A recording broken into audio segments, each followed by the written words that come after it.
Bom, então a gente tem em consideração o seguinte: você tem a panela que ela vai ao fogo, né? E essa é Clirichon. Então esse é o número um, né? Esse é o número um. A panela que vai ao fogo. A panela que vai ao fogo e todos os utensílios que são usados nessa panela para mover a comida e tudo isso, essa panela ela só é cacherizada depois de lavada e tirado toda a gordura, todo o resto que sobra nessa panela, depois de lavar, está limpa. Então, se imerge essa panela em uma panela maior, com água e sabão fervendo aí, fervendo. Então, às vezes, só o fogo do fogão não é suficiente. Às vezes necessita pegar. É mais fácil que a comunidade se junte, né? Compra um bujão de gás menor, né? Marca o horário com todo mundo. O mundo chega aí e pega um tubo de metal para que o gás passe por aí e faça um fogo maior, né? E possa ferver essa panela maior, porque uma panela grandota dessa, ela só ferve se for em fogão industrial, certo? Se não for em fogão industrial, no fogão de cozinha não vai ferver, experiência própria, ok?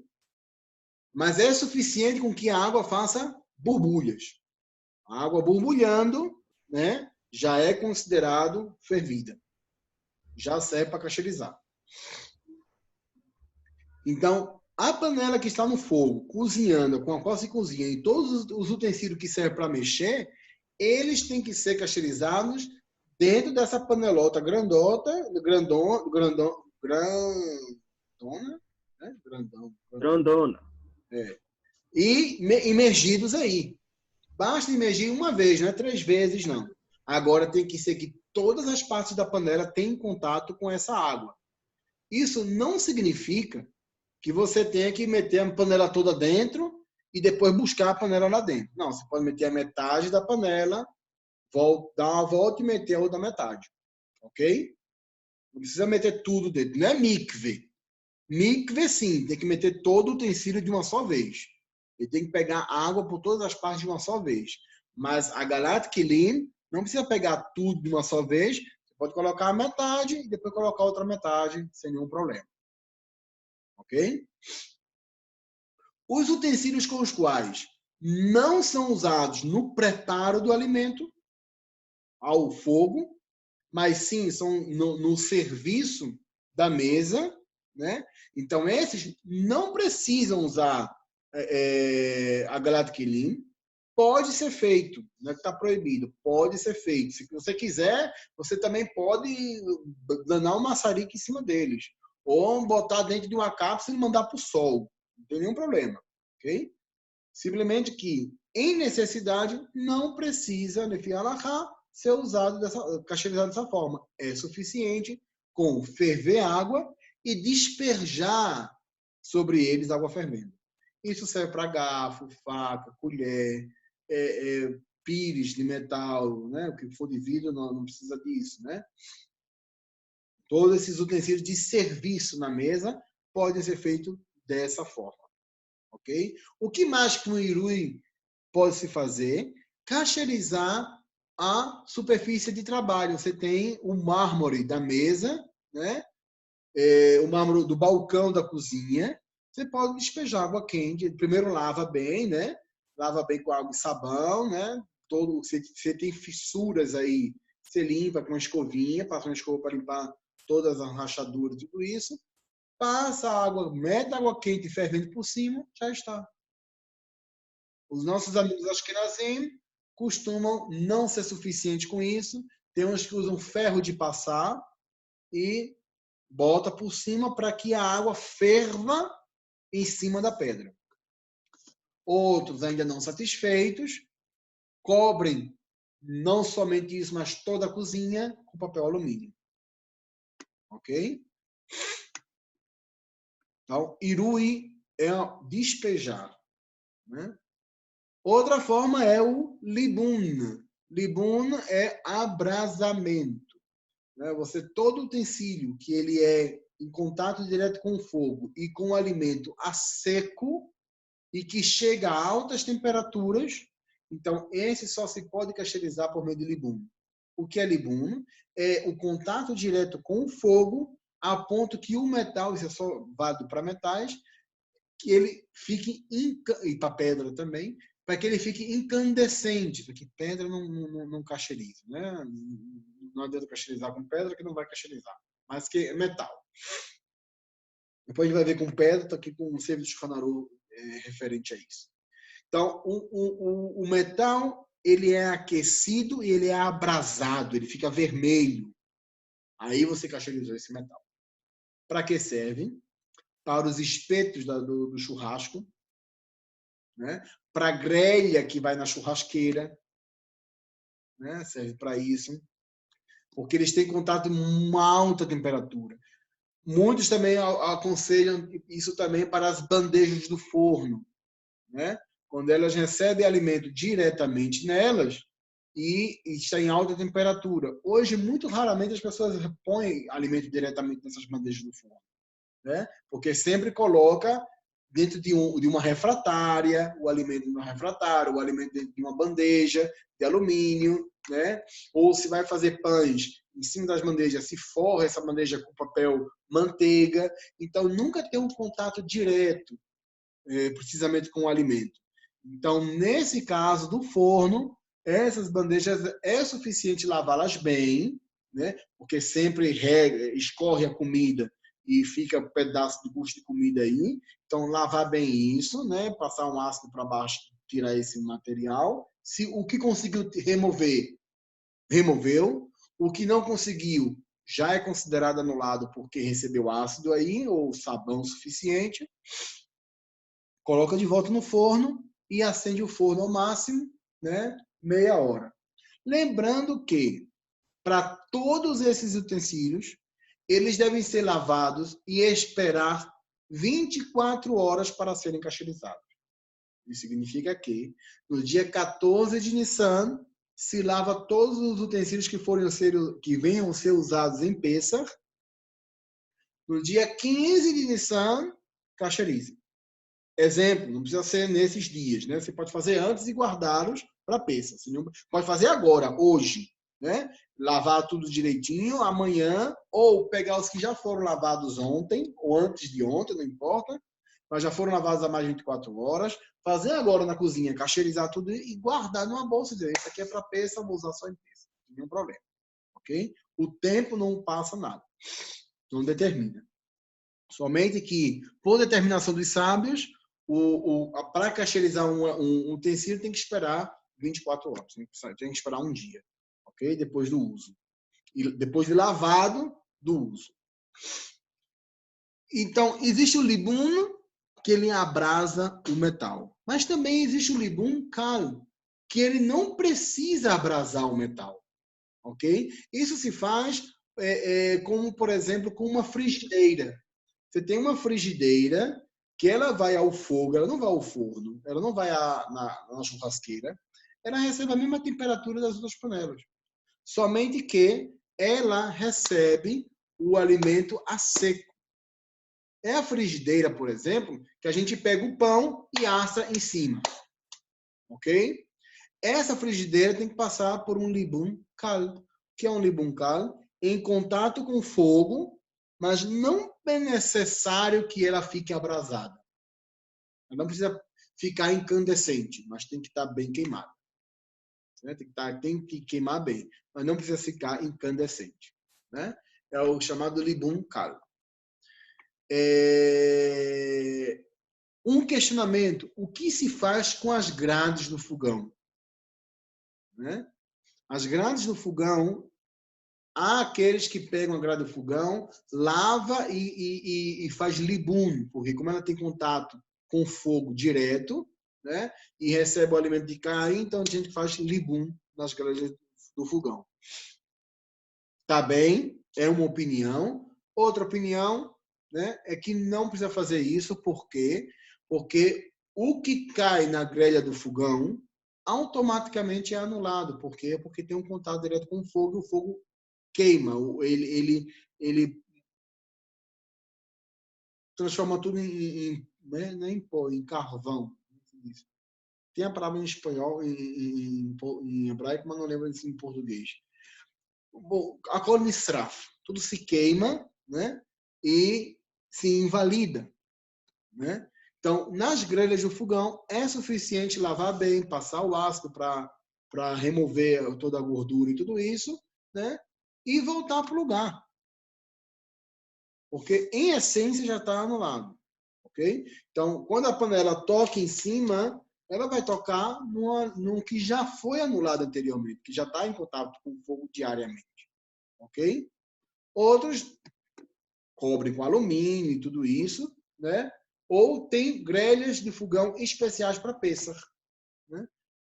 Muitos têm toda uma cozinha especial para Pêssar. Tem gente que tem fogão para Pêssar, micro-ondas para Pêssar, geladeira para Pêssar. Eu estou falando em sério, viu? Tem gente que tem realmente uma outra cozinha para Pêssar.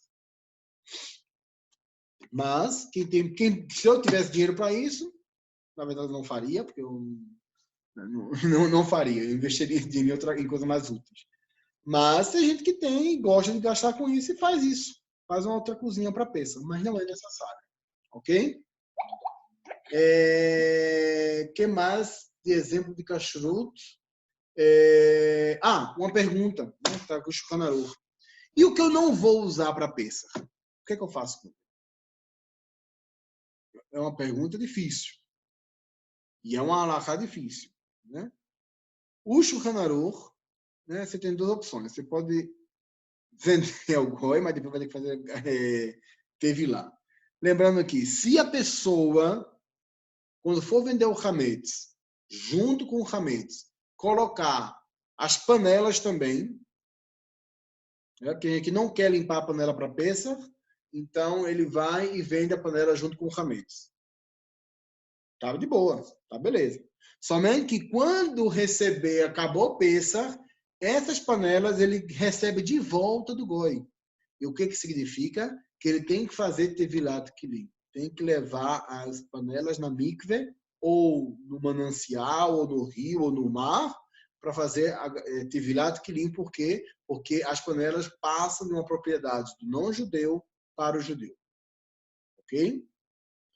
As panelas que a pessoa não vai usar em Pêssar, ou porque não quer, ou porque elas não podem ser cacherizadas, traz o Shulchan Aruch, nas leis de Agalat Kilim, a primeira halachá é justamente a halachá de que não tem nada a ver com o tema. Né? Porque ele diz o seguinte, Kederot, panelas, Shel Cheres, de barro, ou seja, panelas de barro não se pode cacherizar, o barro não se cacheriza. Tudo que é de origem da terra não se pode cacherizar. Há panelas, por exemplo, que essa é uma pergunta halakhica, que elas são de metal, em essência, mas por fora, ou seja, na parte externa delas, onde vai se cozinhar, elas recebem uma camada de cerâmica ou de granito, ou de mármore, né? E a pergunta é, se pode cacherizar isso? A pergunta é séria e muitos dizem que não se pode cacherizar, porque em essência é barro, é terra. Passou por um processo, outros dizem que sim, se pode cacherizar, porque esse ele passou por um processo e esse processo permite que a panela seja justamente antiaderente, ou seja, que ela não recebe sabor. Então, é uma discussão halakhica do nosso tempo que é complicada, porque por um lado você tem a Gezerá dos sábios, onde dizem que o barro, né, não se pode cacherizar. Por outro lado, você tem a tecnologia que diz, olha, isso aqui não absorve sabor. O barro que se referia aos sábios, ele absorvia sabor e não tinha como retirar o sabor dele. Mas nesse caso, o sabor não é absorvido. Então você tem uma discussão séria de halachá, e a qual não me meto, né, porque é complicado, porque por um lado eu tenho os sábios da Guimarães, e por outro lado eu tenho a tecnologia. Eu mesmo fico tendente à tecnologia, mas eu fico numa situação complicada. Eu prefiro não me meter nisso, né? também não tenho autoridade para definir halakha. Então, há aqueles que anulam e há aqueles que dizem que sim, se pode kasherizar. Ok? Em todo caso, o que traz o Shulchan Aruch é que uma panela de barro, Shenishtamesh baem chametz kol hashana, que se usou nela chametz durante todo o ano, né? Quando ele diz kol hashana, a intenção não é que foi pela maioria do tempo. Uma vez só que usou chametz, já era. Ok? Afilo otam sheosim bahem daisa, incluso essas que se faz com ela mingau, né? Que faz com elas cremas. O minei kemachim, e de todo tipo de farinhas. O que é que se faz com essa panela, né? Que é de barro, não se pode cacherizar. Então o que é que se faz? Meshar shefan, se vai resfregar essas panelas, reitev, muito bem. Benyan shelo yechametz nikar. Há que limpar de forma que não se tenha chametz reconhecível, que não se veja mais chametz nessa panela. O mutar leashrotam, e está permitido guardá-las leahar pesa, para depois de pesa. Leistamesh bahem, para usar elas, bem beminó, bem lo beminó, para usar elas tanto com o que se quer, ou seja, para usar para farinhas, né?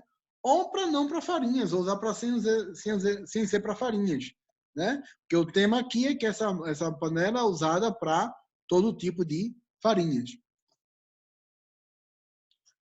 Então, ou seja, se pega a panela, se limpa bem, de forma que não se veja mais chametz nela, e aguarda para usar depois de Pesach, certo? E onde se guarda? O mastinam bepesach bemakom tsanua, ou seja, vai ocultá-las em Pesach em um lugar modesto, ou seja, em um lugar decoroso. Ou seja, tsanua aqui não é no sentido de decoro, né? Estão num lugar reservado, né? Num lugar oculto. שאינו רגיל ללך שם כדי שלא יבוא להשתמש בהם בפסח. No lugar onde não se acostuma a ir lá buscar essas panelas para usar para Pesach. O que isso quer dizer? E ele diz assim, Vetov לסגרם בחדר ולהצניע מלפתח, מפתח.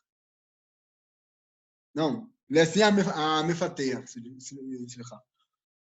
Então, é melhor ainda guardar em um lugar, né, num quarto e ocultar a chave. Olha como é o Shulchan Aruch. Ele diz que uma panela que você não vai usar em Pesach, porque você não tem como cacherizar ela em Pesach. A panela que você não pode cacherizar, ou que você não vai usar em Pesach, você deve limpar essa panela, que ela não tenha nada de Pesach, e deve guardar num lugar oculto, onde você não vai usar essa panela em Pesach. Ok? Então isso serve para todos os utensílios. Ele traz aqui, trazendo o Jerez, um utensílio de barro, justamente para dizer, olha, se o utensílio que você nem ao menos pode cacherizar para peça, o que dizer daquilo que você poderia cacherizar para peça? E você não quer cacherizar e não vai usar. Entendeu? Então, os utensílios de cozinha que não forem usados para peça devem ser lavados bem, de forma que não tenha chametz neles, e guardados em lugar fechado para não ser usado em peça. Então, não é limpar somente aquilo que vai usar, deve se limpar também aquilo que não for usar. Tudo aquilo que teve contato com o chametz e está para din de peça, inválido para peça por causa do chametz. Então você vê como como peça ela é mais restrito, porque essa halakha não existe para carne e leite. Ok? Gente, alguma pergunta sobre kashrut de Pesach? Agora é o momento. Que próxima semana a gente vai começar já Haggadah de Pesach e depois a Tefilá.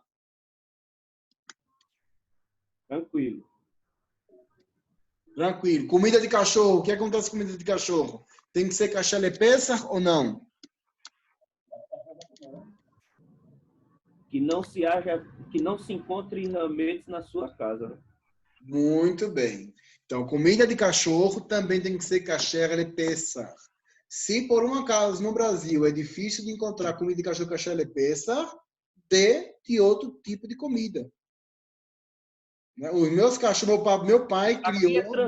Aqui é tranquilo, porque aqui em casa só come arroz. Arroz de cachorro. Como é sefardia, arroz pode. Pronto. Meu pai criou filho brasileiro. Ele tinha 3 filhos. Entre eles, um que era filho de campeão brasileiro, tá, de pedigree e tudo isso. Comia comida da panela, meu amigo. Eu me lembro que meus cachorros comiam dentro de uma panela de pressão. Preparava e deixava lá, eles vinham e comiam. Nunca teve problema de nada. Morreu de velho. Só um que morreu porque a cobra picou ele numa enchente que teve, mas o resto morreu tudo de velho. Tudo de velho. E sadio. Né? Hoje é que é frescura. Mas Cachorro de pobre come arroz, come cuscuz. Né? Hã? Cachorro de pobre come arroz, come cuscuz. Come osso de galinha e nunca teve problema de abrir o estômago. Come osso de galinha, come osso. Rói osso até de boi. Mas tá. O fêmur fica mole. O daqui, meu amigo, qualquer coisa que você abrir, já, mesmo que não seja de comer, já olhando para vocês o que eu quero. O daqui é dog street, né? Abriu a garrafa de cloro, ele já chega é comida. Epa, eu quero. Ele escutou, já vem. Né? Quem disse, Léo? Então, comida de animais, seja de peixe, seja de cachorro, gato, periquito, papagaio, tudo tem que ser kasher le Pesach. O daqui, ele só não gosta de banana, mas o resto ele come. Não sei o porquê. Não sei se é porque banana ele não acha gosto quando lambe. Sei lá. Pasta de dente, precisa ser kasher le Pesach? Tudo. Não, pasta de dente não precisa ser kasher le Pesach. Por quê? Porque não é alimento. Né? Não é alimento. Remédios, aí a gente chega num momento complicado. Porque remédio em si ele não é alimento. Ninguém usa remédio para se alimentar. Então, remédio, em essência, não precisa ser kasher le Pesach. Há aqueles que opinam que se o remédio tem sabor gostoso, então deve ser kasher le Pesach, né? Porque tem sabor. Né? Mas, igualmente, o sabor não é de hametz. Por outro lado, complementos alimentares, como cebolinha hoje. Complementos alimentares, eles são alimento. Muito embora não pareça, não tenha forma, mas eles são, o nome já diz tudo, complemento alimentar. Então, complemento alimentar, necessariamente, não somente tem que ser kasher le Pesach, ele também tem que ser kasher. Ok? Não tem problema com perfume, não tem problema com cosmético. Batom não precisa ser kasher le Pesach. Claro que nossas amigas ashkenaziot usam batom kasher le Pesach, usa maquiagem kasher le Pesach, né, e tudo isso. Caleb. Pergunta. Oi, no caso, pelo que eu entendi aqui, eu posso fazer toda essa lavagem nos utensílios, nos pratos, nas panelas, que eu não for usar antecipadamente, porque como é muita coisa, cozinha, como você falou, mulher cheia de coisa, então o que eu não for usar, eu já posso lavar antes, 4, 5 dias, guardar em caixas já separada e deixar exatamente o que for usar só em peça, porque na véspera eu posso lavar com 24 horas e no dia eu cacherizo ela, só aqueles utensílios. É isso que eu entendi, porque se for para fazer toda essa lavagem, tudo, não dá tempo. A senhora entendeu perfeitamente. Parabéns. A senhora pode, inclusive, a partir de hoje, né, começar a separar o que não for usar para pesa, se quiser, porque já está muito cedo, né? Mas falta mais ou menos 3 semanas para pesa. Mas já pode separar aquilo que não for usar. Lava, né, com água e sabão, certo? Se a senhora vê que ficou uma gordura que sabe que é de hametz, ou tem a dúvida, pode ser que tenha hametz, a senhora raspa ou bota aqueles produtos de diluir a gordura, né? Um lavado normal, né?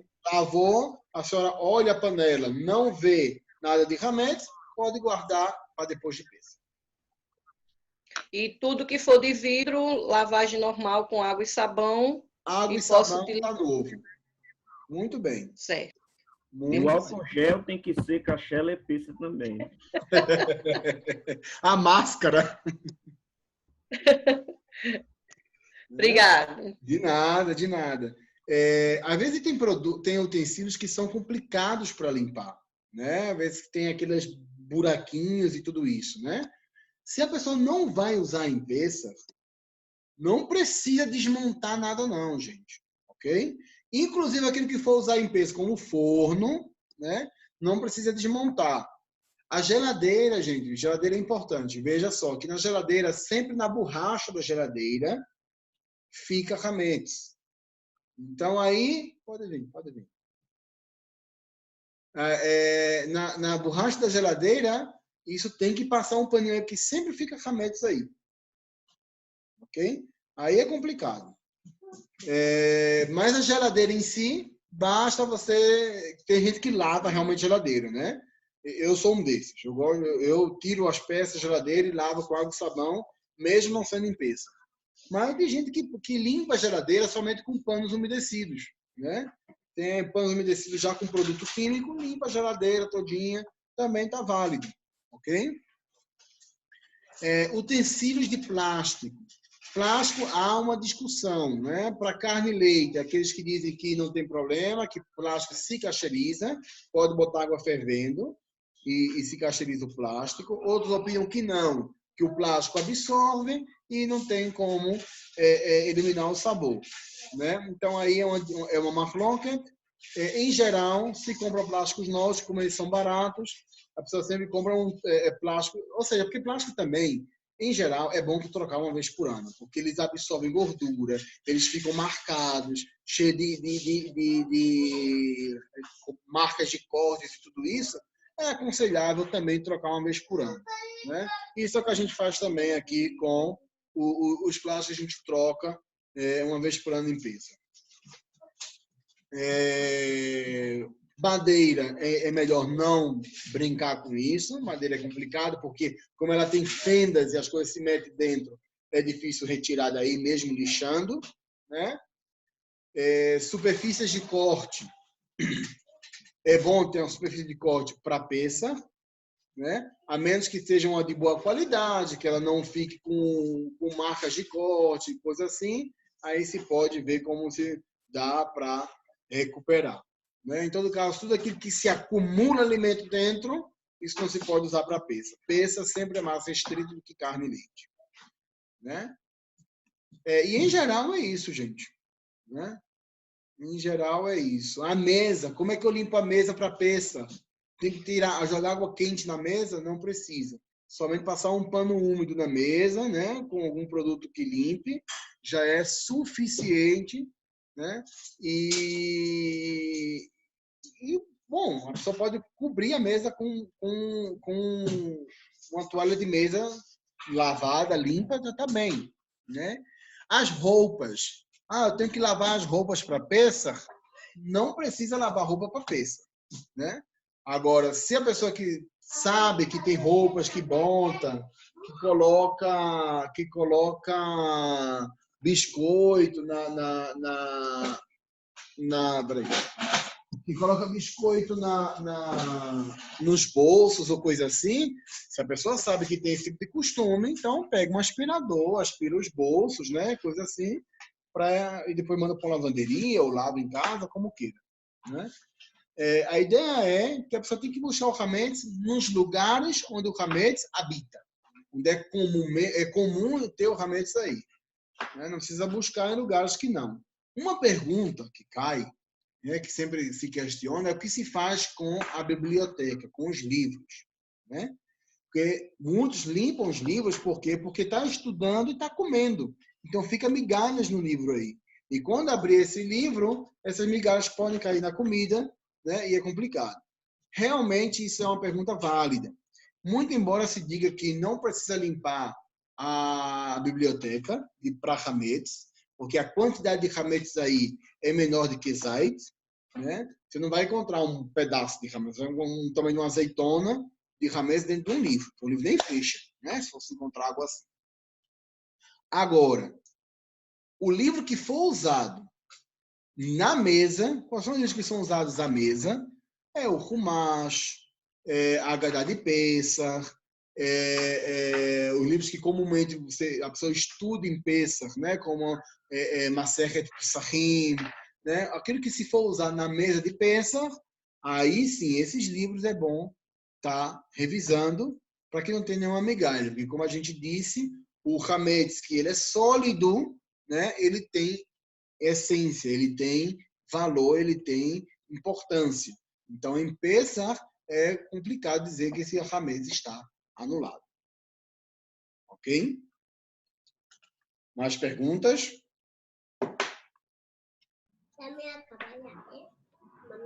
Roupa de algodão, se for roupa de trigo, tomar cuidado para lavar já seco.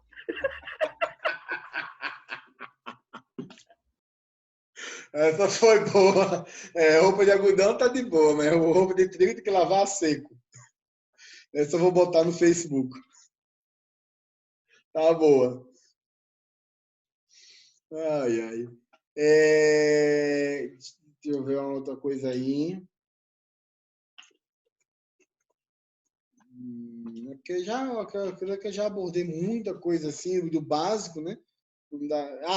Mistura de Hametz antes de Pesach. Né? Digamos que existe um produto que é tão complicado isso que a pessoa não sabe realmente a quantidade de Hametz que tem dentro, mas sabe que não tem sabor. Né? Mas digamos que, por exemplo, atum. Né? Porque esse atum não tem o selo de Kasher Pesach. A lata de atum. Eu posso usar em Pesach? Em essência, pode, gente. Entendeu? Óleo de canola, por exemplo. Não tem por que ter azeite aí. Né? Falando em canola, uma outra pergunta é sobre grãos. A gente sabe que a gente começou semana passada, mas repetindo agora.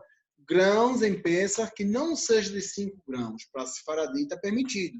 Para Ashkenazi é problemático e para marroquinos também.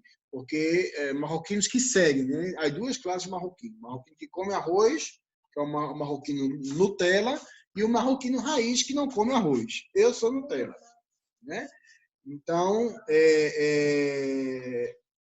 eles têm problema com kitniot. Kitniot são os grãos. Seja o grão de bico, feijão, arroz, linhaça, toda sorte de trigo, de grãos, que não seja dos 5 grãos que fazem pão, eles também não comem Pesach. Ok?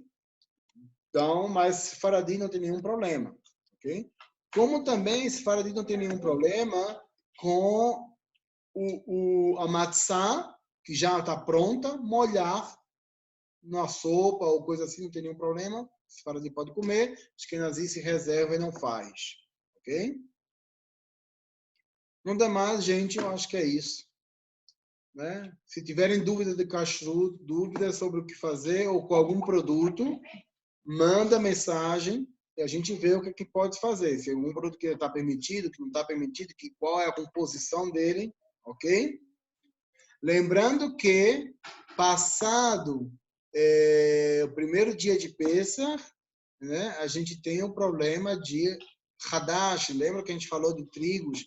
Né? Eu vou botar foto dos slides sobre a lei de Hadash, né, o trigo novo. Né? Sendo que depois de passar de Pessah até, ou seja, o que foi de antes de Pessah até que tenha passado Pessah, tem que mudar o trigo, né? A gente não pode usar o trigo da colheita desse ano. Tem que só usar o trigo da colheita anterior até que venha Pessah. Até que passe o primeiro dia de Pessah, ou seja, o dia 2 de Pessah. Ou seja, o trigo plantado desde o Pessah passado, a gente só vai poder usar depois de Pessah. É isso que eu quero dizer. Ok? Desde passado Pessah passado, desde o dia 15, desde o dia 16 de Nissan do ano passado, desse ano, o ano passado, a gente só vai poder comer a partir de 16 de Nissan desse ano. Né? Então, tem isso em mente, a gente já falou sobre isso. Em geral, a gente está falando das produções de trigo, da colheita do trigo que se fez em agosto, né? Do ano passado, em agosto, setembro, né? E geralmente não se encontra muito problema com isso, porque o trigo fica armazenado e até que ele saia e tal. Mas é bom levar isso em consideração. Ok?